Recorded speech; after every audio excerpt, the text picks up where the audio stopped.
And then the final thing I want to talk about is Metro Exodus. Now, this was on my most anticipated games of 2019 list from last week.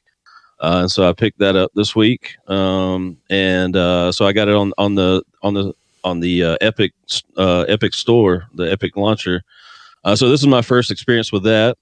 And I really didn't take into consideration all the sort of things along the periphery that I took for granted that I like from Steam, like the ability to be able to hit Shift Tab and bring up the Steam overlay, and the fact that Steam has its own built-in FPS counter, so I can check my frames per second while I'm playing a game, or the ability to even take a screenshot, because I love taking screenshots of games.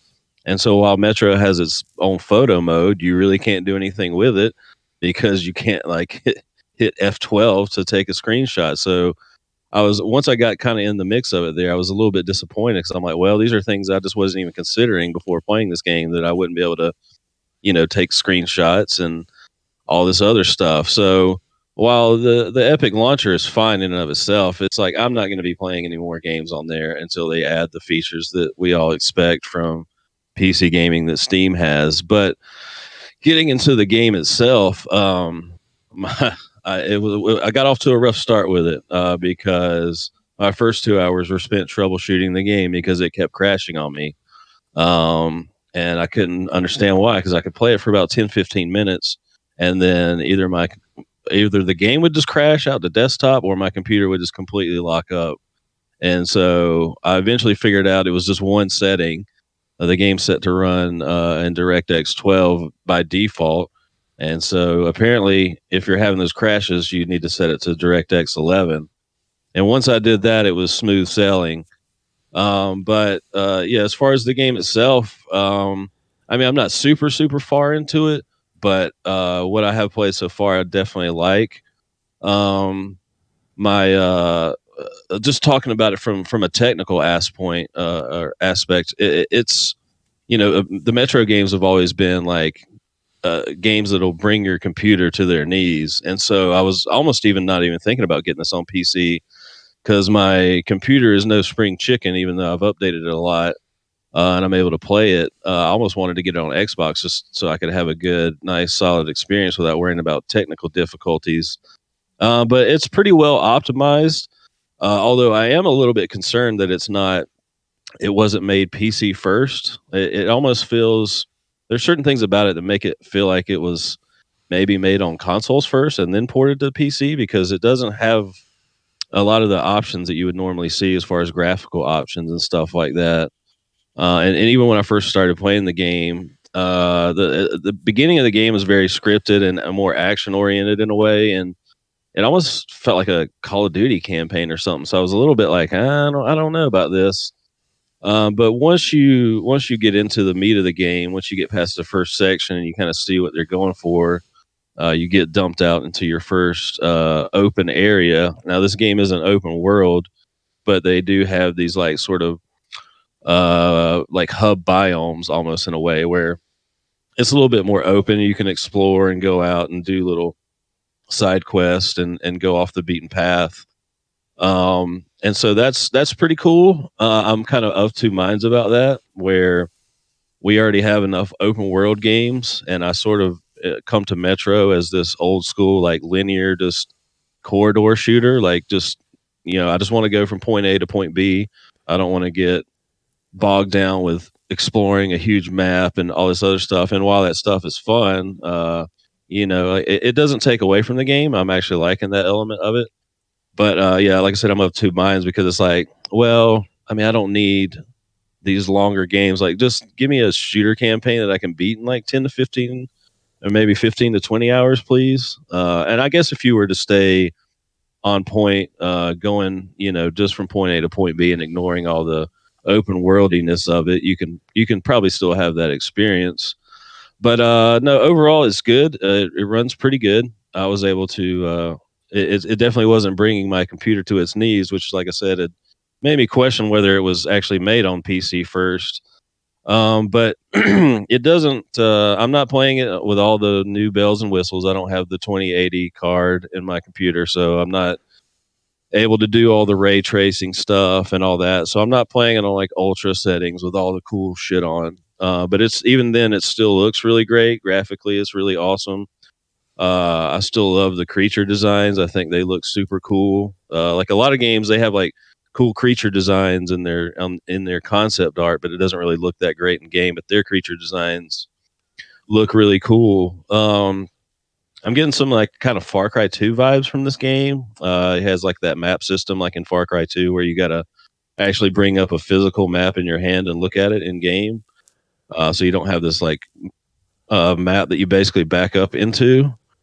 Um, and then there's a little bit of elements of like The Last of Us in there. Like you have this backpack that you carry around with you, and you got some. You pick up like resources throughout the environment that you can use to like craft little things like health packs and stuff like that. So it has that kind of Last of Us vibe where you can like just craft things on the fly.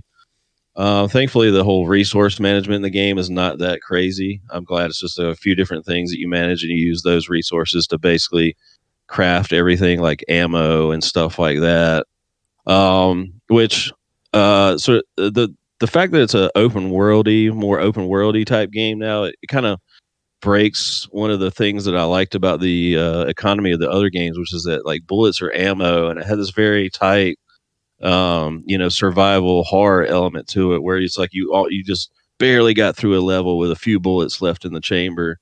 And this, they let you craft ammo and stuff like that. So, and the fact that you can, explore and go back and forth through the world, they had to make it where, there's not just a set amount of ammo in every level. So they did give you the ability to craft ammo and stuff like that. I mean, you still get pretty low a lot of times, especially once you scour a landscape and you've kind of pulled all the resources that you can find. So eventually you have to start, kind of bypassing enemies as much as possible, especially the creatures, because they kind of respawn into the level. So it's not like you could just go through and clear out an area and not have to worry about it. If you come back through, the creature enemies will repopulate. So that's a little bit annoying because you end up having to like try to stealth past them a lot of times. I mean, I would say my biggest complaint about the game is the human AI is particularly weak here. I don't think they're not very smart, and they just kind of run from different parts of cover, and they don't really come in on you or flank you too much. I'm kind of disappointed with that a little bit. The creature AI is fine because they're creatures; they usually just run right at you. Um, and then, but this game does commit a cardinal sin of PC gaming, which is only having one save slot. Now, the game has a checkpoint system where it saves, in the background all the time, or you can hit F5 to do your one save. But it sucks because you can't like go back. You can't have multiple saves if you want to go back to something.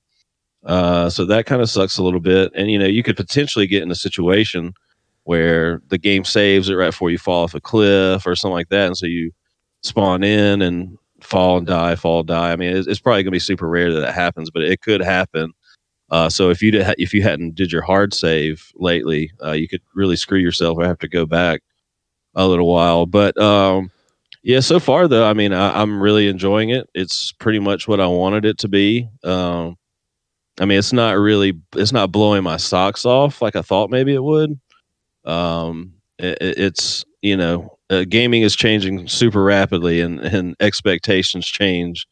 It feels like almost month to month at this point, but the game so far seems to be delivering on what I wanted for the most part. And I just got to play more of it and get to the different biomes, the different parts of the game. I don't know how long it's going to be, but yeah, I kind of want to see a little bit more of it. But so far, it's living up to my expectations for the most part, and I think it's a pretty solid game. So people should check it out. It's like I said, it's Metro Exodus. It's available on PC, Xbox, and PlayStation 4. Are you going to play it on the Xbox or anything just to see what it looks like or how it plays differently? Because you're saying that it sounds like it was developed for the console first. Yeah, well, because like my only experience with because I've never played because they have Redux, the Metro Last Light Redux and 2033 Redux on Game Pass, I believe, right? Yeah.